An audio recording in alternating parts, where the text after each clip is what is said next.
The world as we know it has completely collapsed, leaving behind a grim and merciless landscape where humanity's survival hangs by a very thin thread. In this desolation, every basic necessity represents a high-stakes struggle against nature and fellow survivors. We open on a young man, known simply as the boy, meticulously filling his water bottles from a scarce, clear source. Water is absolute currency in this new reality, and securing it requires total concentration and stealth. Once his vital supply is safely packed, the boy returns briefly to his hidden shelter to organize his gear before moving out with a singular, urgent focus, finding sustained nourishment. He leaves the relative safety of his territory and treks across the unforgiving terrain, his eyes locking onto a crumbling, abandoned house in the distance. In a world stripped bare, these empty structures are the final remaining repositories for canned goods and preserved rations, but they are also notorious hotspots for lethal encounters.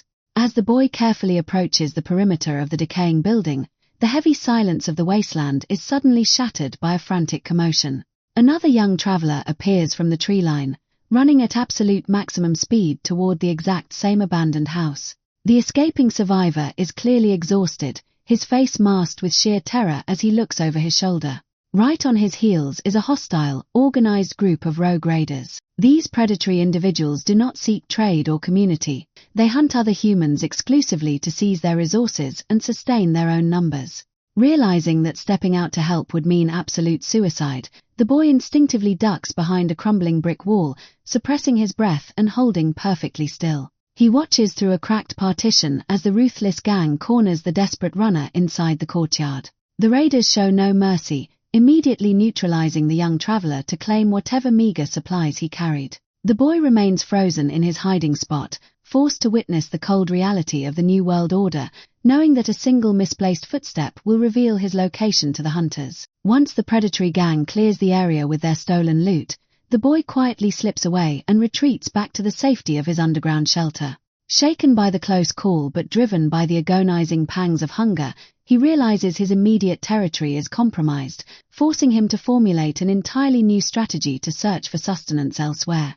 The next morning, he sets out under the cover of the early dawn mist, navigating an entirely different sector of the forest. His long trek eventually brings him to a separate, decaying estate. However, as he steps through the shattered doorway to inspect the pantry, he realizes he is not alone. A desperate, young girl has also breached the structure, driven by the exact same quest for food. The boy's immediate instinct is defensive fear, raising his posture to guard against a potential ambush. But as he looks closer, he sees no hidden weapons or hostile intent, only the shared exhaustion of an independent survivor. Softening his stance, he coaxes her back to his isolated cottage, offering to share a portion of his hard-earned food. Throughout the long, tense night, the two sit by the dim light, engaging in a quiet, cautious discussion about the state of the surrounding valleys. The boy eventually pretends to fall into a deep sleep to test her trustworthiness, watching through half-closed eyes as the darkness deepens. Unable to resist the temptation of guaranteed survival, the girl quietly gathers a small cache of his remaining food supplies and slips out into the cold night air, leaving him alone once again. The early morning sun offers absolutely no comfort to the girl as she walks hurriedly along a deserted, asphalt road. Clutching the stolen food tightly against her jacket, she tries to put as much distance as possible between herself and the cottage. But her luck runs out completely when a sudden movement in the bushes catches her off guard. The very same predatory gang from the abandoned house emerges from the shadows, instantly cutting off her path. They surround her with menacing posture, their eyes dropping to the fresh rations she is carrying. In a world where everything is decayed, fresh food is a dead giveaway that a secure shelter is nearby. They aggressively interrogate her, demanding to know the exact coordinates of the supplier who gave her these items. Terrified and completely outnumbered, the girl is forced to compromise the location, leading the ruthless hunters straight back to the isolated cottage. A few hours later, the quiet sanctuary of the boy is shattered when the rogue raiders breach his perimeter. They storm into the cottage, instantly throwing the young protagonist to the ground before he can reach his defense tools. They shout aggressive threats, demanding he hand over his entire stockpile of food and water. When the boy refuses to cooperate, the confrontation turns deeply physical. They bind him securely to a wooden chair in the center of the room, executing a relentless, coordinated assault to break his spirit. The gang members take turns delivering heavy, punishing blows, demanding absolute compliance. To escalate the psychological pressure, one of the raiders draws a sharp combat knife, tracing the blade against the boy's skin to show they are entirely willing to end his life for resources. While the younger raiders continue the interrogation, an older gang member systematically tears the cottage apart, flipping furniture and ripping up floorboards in a frantic search for the main supply. His persistence pays off when he discovers a hidden compartment containing a large box packed to the brim with filled water bottles and preserved food rations. The older raider lets out a triumphant shout, deeply ecstatic over the massive score. Realizing they have stripped the property entirely bare, the gang decides to leave the boy tied tightly to the chair, abandoning him to a slow, agonizing fate in the freezing wilderness. As the group packs up the stolen cargo and prepares to exit, the girl is forced to march away alongside them. Before she steps through the shattered doorway, she turns back, locking eyes with the boy one last time with a look of profound guilt and sorrow, knowing her betrayal caused his ruin. Left alone in the echoing silence of his ruined home, adrenaline surges through the boy's veins, pushing past the intense physical pain of his injuries. He begins to manipulate his wrists against the coarse ropes, using every ounce of leverage to friction the knots loose. Through sheer, agonizing willpower, he manages to snap the final binding, freeing his bloody hands from the chair. His gaze immediately lands on a heavy, wooden-handled machete resting beneath a collapsed shelf, the one weapon the raiders managed to overlook. Driven by a volatile mix of survival instinct and a desire to reclaim his lifeline, he grips the weapon tightly and sprints out into the dense forest, tracking the heavy footprints of the gang. He pursues them relentlessly through the fading twilight, catching up to their makeshift campsite just as complete darkness falls over the woods. Launching a high-stakes ambush from the shadows, the boy engages the raiders in a chaotic battle. Seeing his desperation, the girl makes a sudden pivot, choosing to aid her former host. Working together in a frantic struggle for dominance, they successfully neutralize the hostile gang members, securing their immediate safety before fading back into the dark landscape together. The immediate adrenaline of the campsite skirmish begins to fade, leaving the boy and the girl standing amidst the quiet ruins of the hostile faction. Recognizing that the surrounding forest is alive with predatory scouts, they quickly gather the reclaimed rations and disappear into the dark tree line, moving with extreme caution through the shadows. The next morning reveals a world that is growing increasingly hostile by the hour. As they navigate a deep, rocky ravine, they stumble upon a chilling sight that exposes the absolute depravity of the local wilderness. Members of an entirely different, massive enemy syndicate are actively processing a captured traveler, dividing up resources and brutally beating another helpless captive nearby. This gruesome spectacle proves that the surrounding valleys are controlled by a much larger, highly organized network of hunters who view other humans as mere property. Realizing they are completely outmatched, the boy and the girl slip away undetected and race back to the relative safety of the underground shelter to dress their physical wounds and plan their next move. Inside the quiet sanctuary, a brief moment of peace allows them to recuperate, but the illusion of safety is shattered entirely when darkness falls once again. While the boy monitors the outer perimeter, the young traveler who was witnessed being beaten by the syndicate earlier suddenly stumbles through the cottage door, collapsing into the room where the girl is resting. Startled from her sleep, she recognizes him instantly, rushing forward to offer comfort and wrapping her arms around him in a protective embrace. But this emotional reunion is actually a calculated, lethal deception. The injured traveler was used as conscious bait, and the heavily armed syndicate members step out from the shadows right behind him. They instantly breach the room, overpowering the girl and capturing her before she can even raise an alarm, dragging her out into the midnight air as a high-value hostage while the boy is out of reach. The following morning, the boy steps back into the main living space only to discover absolute chaos. The furniture is completely overturned, the floorboards are stained with fresh blood, and the girl is entirely missing from the shelter. Panic sets in, but his hardened survival instincts immediately take over. He rushes out into the dense forest, dropping low to analyze the frozen terrain until he spots a trail of heavy footprints pressed into the melting snow. He tracks the syndicate's path relentlessly, moving like a ghost through the thick brush. His tracking pays off when he catches up to a lone syndicate scout patrolling an isolated clearing. Moving with explosive speed, the boy lunges from the shadows, engaging the scout in a vicious, silent knife fight and neutralizing the threat entirely. Before he can even catch his breath, a second syndicate member charges out from the foliage with his weapon raised. The situation turns critical, but a sudden intervention changes the dynamic. The betrayed survivor, the same individual who was forced to act as bait the night before, steps out from the trees, driven by a desperate desire to redeem his actions. Working together in a frantic, unyielding struggle, the two young men manage to overpower and eliminate the second attacker. With the immediate threat neutralized, both exhausted survivors retreat back to the hidden shelter to rest, dress their deep lacerations, and share whatever food remains. As the morning sun rises over the mountain peaks, they forge a silent alliance, packing their remaining gear and stepping out into the uncharted wilderness with a singular, unified mission, tracking the syndicate to its core and rescuing the girl. The journey grows infinitely more perilous as the syndicate drags the girl deeper into their territory. Forced into heavy metal handcuffs, she is marched across a desolate landscape toward a highly fortified compound that resembles a makeshift military jail. This bleak fortress serves as the main operations base for the syndicate, commanded by a ruthless, absolute dictator known as the syndicate leader. Upon arrival, the guards callously shove her into a dark, locked cell, where she discovers she is not the only captive. Another terrified young woman is already trapped inside, stripped of her freedom.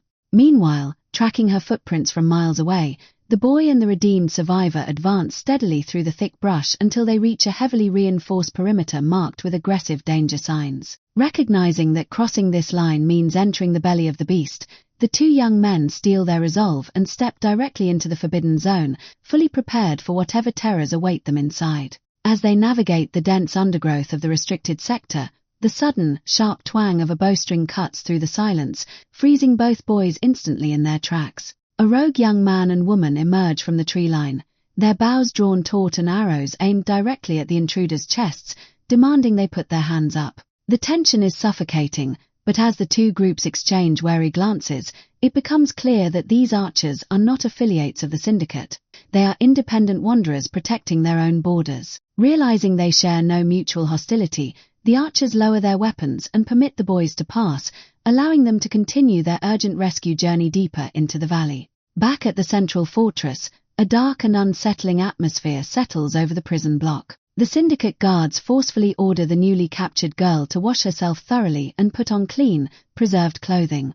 Operating in a compound entirely populated by lawless men, the underlying malice of their instructions is deeply apparent, casting a heavy shadow of dread over her captivity. As night falls over the desolate valley, the boy and his companion find temporary refuge near a decaying, abandoned estate, utilizing the darkness to rest their exhausted muscles and conserve their energy. Miles away inside the fortified compound, the horrific reality of the wasteland manifests as the brutal syndicate leader inflicts a severe assault upon the girl, asserting his absolute dominance over the prison cells. Shortly after the incident, a frantic syndicate scout rushes into the primary command room, delivering an urgent status update. Several of their outer perimeter patrol members have been found completely neutralized in the woods, likely by the captive girl's associates. Enraged by this breach of security, the leader delivers a punishing strike to the girl in retribution before ordering his guards to drag her back down to the deepest recesses of the jail cells. The following morning, oblivious to the escalation inside the fortress, the two boys resume their search, systematically clearing out a series of dilapidated structures in the area. Suddenly, the boys' sharp senses pick up a subtle shift in the environment. A mysterious local scout is lurking in the shadows, watching their movements with intense suspicion. Instantly realizing this man is a lookout, the boy whispers a tactical plan to his companion, choosing to utilize the layout of the abandoned house to set a lethal, coordinated trap. The suspicious lookout notices they have spotted him and attempts to sprint back toward the tree line, but his escape is cut entirely short as he plunges directly into the boy's hidden snare. Instead of ending his life on the spot, they choose to leave him completely incapacitated in the trap, resuming their rapid advance through the forest. However, this mercy backfires tremendously. The trapped lookout is an indirect asset to the syndicate, and the moment he breaks free, he races straight to the main compound, exposing the exact location and trajectory of the two incoming rescuers. The high-stakes rescue mission reaches a critical turning point as the boy and his resilient companion navigate the outer perimeter of a massive, decaying concrete building. Recognizing the heavy patrol presence guarding the main gates, they quietly circle the structure to locate an alternative entry point, choosing a rusted back door to slip into the facility completely undetected. Inside, the air is thick with horror. They instantly stumble upon a syndicate member actively processing human remains. Suppressing their shock, the two boys launch a silent, coordinated strike, neutralizing the worker before he can sound the alarm, and quickly eliminating a second guard who rushes into the corridor.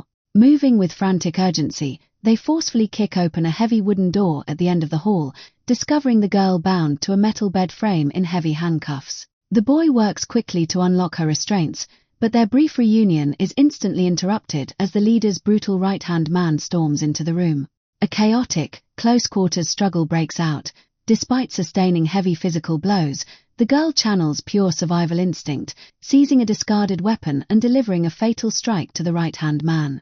She desperately attempts to release the second captive girl trapped in the room, but the jammed locking mechanisms leave them with no choice but to leave her behind as heavy footsteps echo down the hallway. Outside, the syndicate leader and his primary tracking party return from their failed forest scout, instantly realizing their sanctuary has been breached. They quickly secure the main entrance doors from the inside, trapping the intruders. Sensing the trap, the boy guides his group back toward the hidden rear exit, sprinting into the safety of the courtyard just as a syndicate scout forces the back door open to alert the furious leader that their inner circle has been neutralized. The three young survivors run blindly into the uncharted woods, completely disoriented until they finally decipher the correct topographical pathway leading out of the syndicate's valley. Close behind, the heavily armed syndicate forces launch a full-scale hunt, determined to paint the snow red. However, the trio's flight is suddenly halted when the independent young archer duo from the border checkpoint steps out from the trees. It turns out these skilled hunters were actively tracking the syndicate to rescue the second girl left behind in the facility.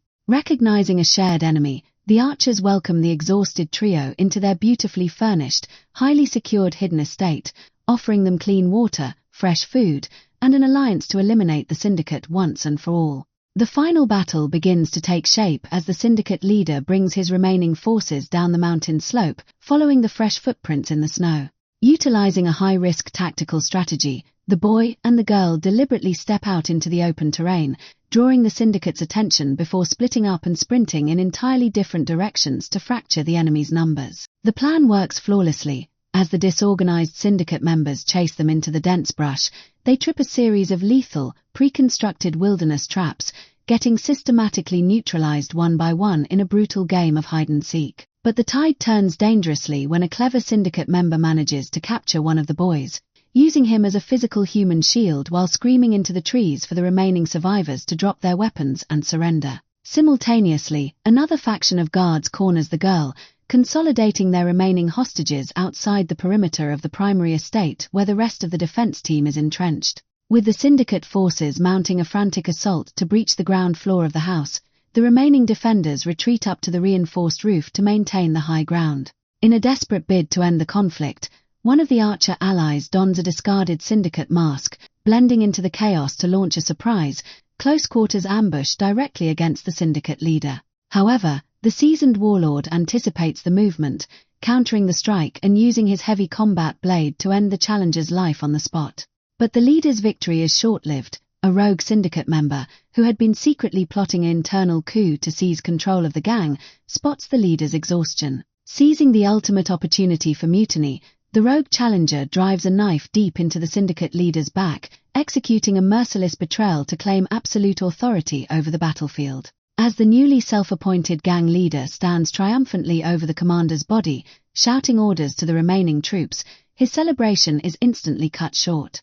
Watching the internal mutiny unfold from her high vantage point on the roof, the female archer recalibrates her aim, releases a perfectly placed, high-velocity arrow that pierces the betrayer's chest, dropping him instantly into the snowbanks. With both of their primary commanders completely eliminated in a matter of seconds, the remaining syndicate forces fall into absolute panic and disarray. The survivors seize the moment of pure chaos, unleashing a relentless, synchronized counterattack from the rooftop and the tree line. Working with absolute precision, the boy, the girl, and their new allies eliminate the final remaining raiders, ensuring that no threat remains to terrorize the valley. As the echoes of gunfire fade completely, a heavy, peaceful silence settles over the winter landscape, signaling the absolute destruction of the Syndicate and the beginning of a safe, unified dawn for the victorious survivors. And just like that, the wasteland falls silent. If you survived this intense breakdown, smash that like button, subscribe for more daily movie recaps, and share this video with a friend. Thanks for watching, and we'll see you in the next one.